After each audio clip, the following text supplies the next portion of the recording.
Hello everybody. Doing a quick video today. This is for the class PS 106 week 3. I've already taught the class, and usually when I do a class, I do a video beforehand in regards to the class, and I did not do that this time. So I'm going to do a kind of a quicker video since I've already taught the class, but to talk over some of the content for those who missed the class. So let's just go over the slideshow really quick. So we're looking at session 3. There's the agenda. I'm not going to really talk about that too much. There's a schedule, instructional routines, the objectives.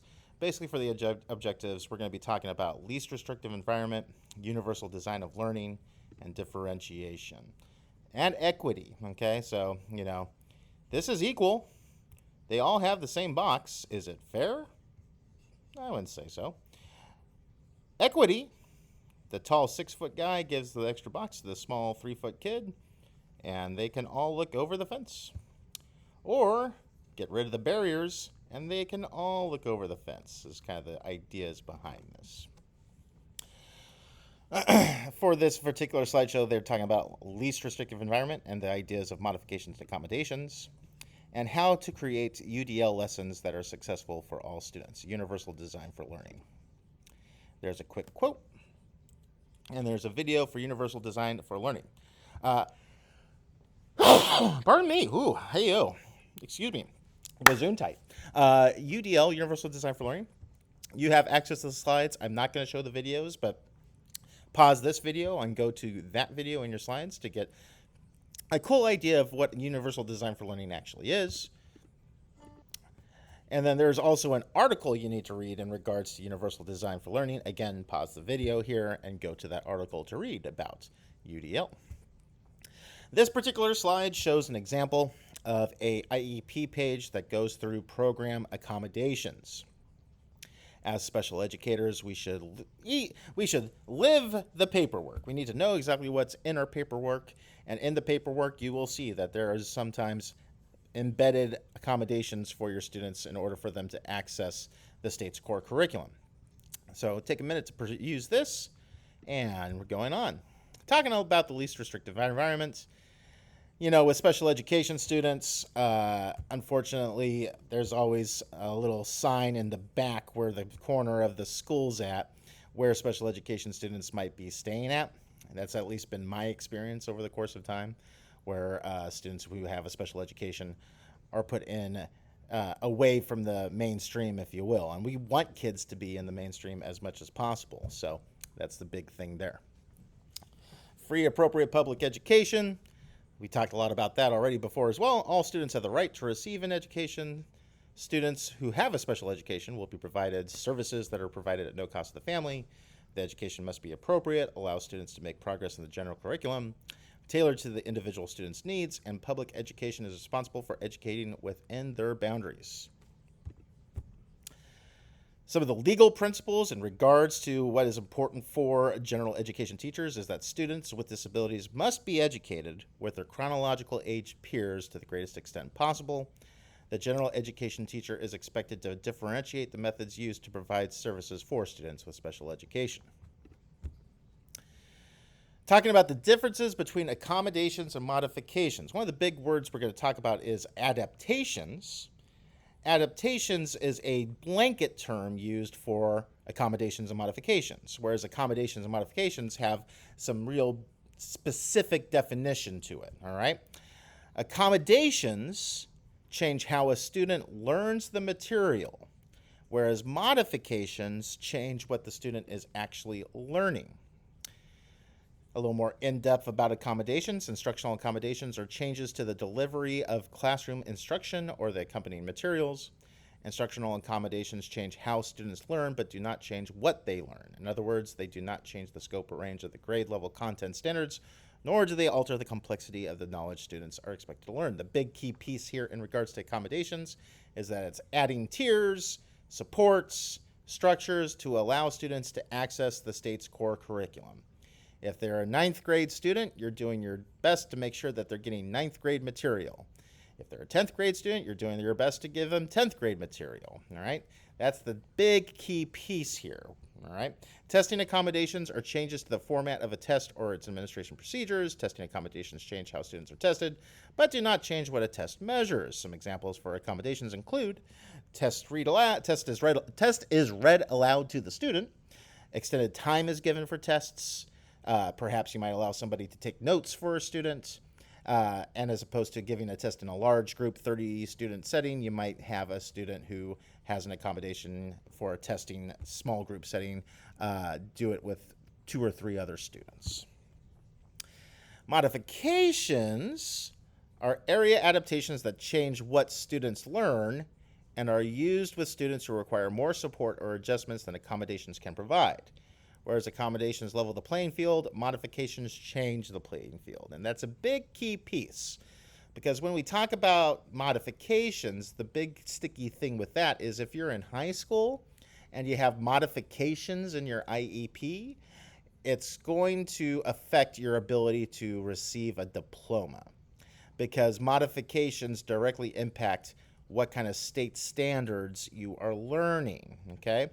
So if you're working with students who have ADHD or OHI or deaf or hard of hearing, blind visual impairment, things like that, where the student has the ability to access the materials that are appropriate for their grade level, you're going to want to stick to accommodations.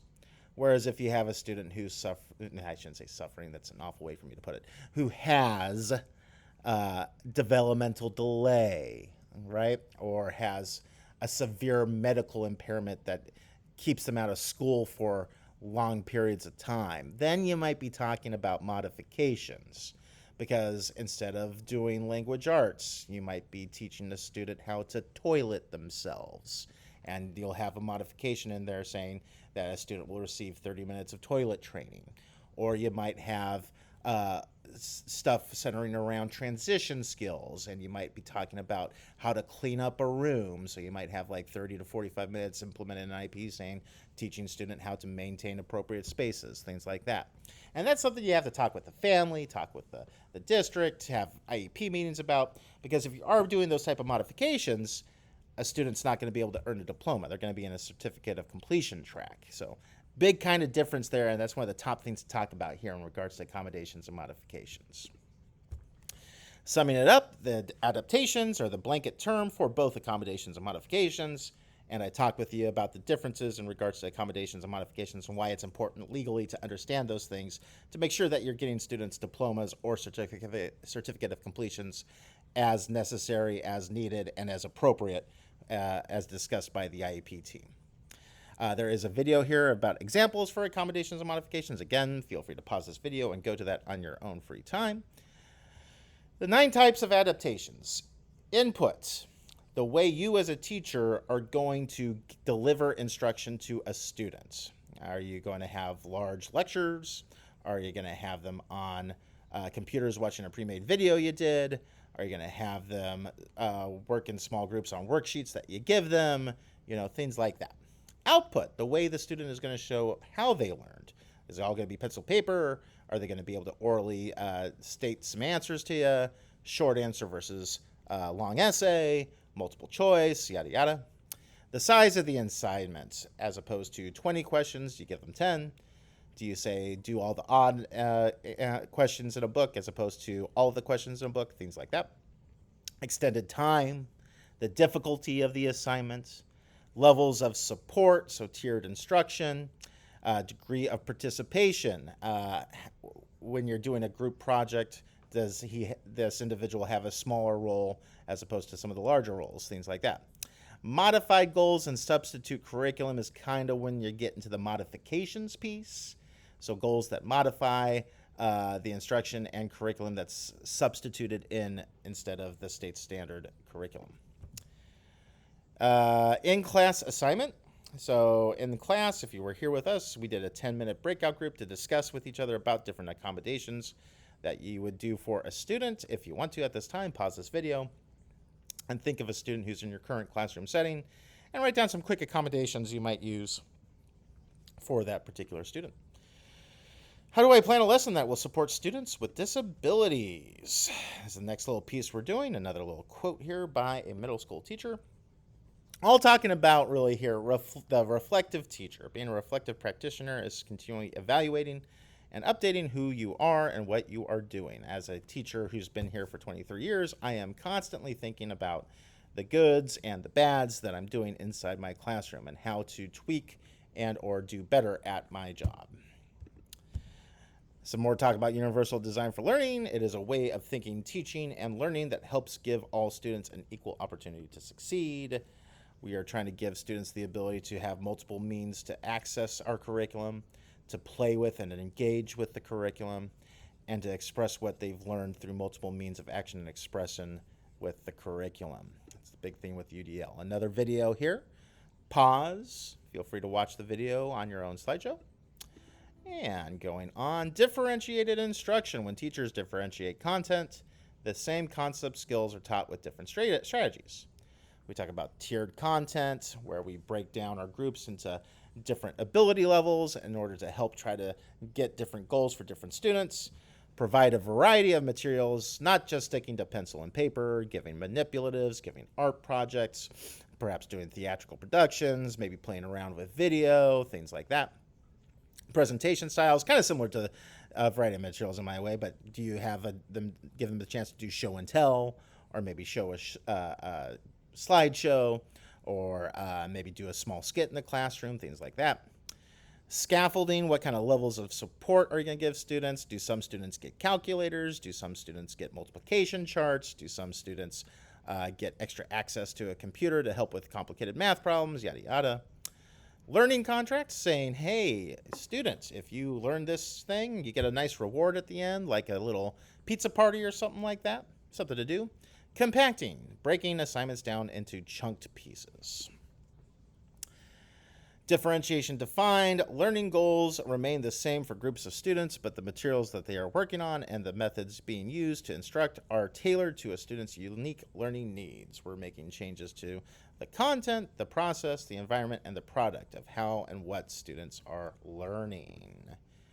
Another video here, a great video. I really like this teacher's classroom. Lots of cool things going on in there. So pause this video and watch that video. It's really, really a good one. From observing this video, what are some environmental changes that you see this teacher using? So think about that and how you might apply it to this classroom. This particular classroom is impressive. And if you kind of look at it and go, boy, my classroom doesn't look like that, don't feel bad. You know, maybe pick and choose some things to add to your class that you might see in his class. Might be a helpful thing to think. But yeah, this guy's kind of got a super teacher aspect to him. He's really, really good. Task, there's an IRIS article here, differentiate content. How can this information inform your instructional planning? So you have an IRIS article here that you can read and play around with. I would suggest you pause this video and play around with that IRIS module. It does have a lot of information in regards to differentiation here. I'm not going to read all this right here. You're welcome to pause this and look at it back and forth and read it on your own free time. And then the homework, assignment 3. So you're supposed to be doing a lesson plan that has specific differentiation methods in it. Here's the template. Here's the rubric. Don't worry about the rubric so much. Worry more about the template, if anything. And here's the template that I want you to use for your lesson plan. And differentiation is found right here. This is the key piece I'm looking for this particular lesson plan. You can do any carbon copy lesson plan that you might have done in the past already and just add that into this. I'm really not too worried about too much here, just as long as it looks like a good standard lesson plan. What I am most worried about is the differentiation piece. I want at least a good 3 paragraphs about how you're going to make lessons accessible for any students that you might have who have a special education inside your classroom, okay? And if you want to talk about universal design for learning here, please feel free, but talk about all these things for your classroom here. And then going on, nothing too much to worry about here, just a reminder that in session 5 we're going to take a deep dive into lots and lots of paperwork, and don't worry about the exit ticket. And that's about it. All right, that is the video for the day. I am wishing you all adieu, and hopefully you guys do a good job with your one-page reflection if you're watching this for your one-page reflection. Feel free to email me if you have any questions. Have a good one. Bye-bye.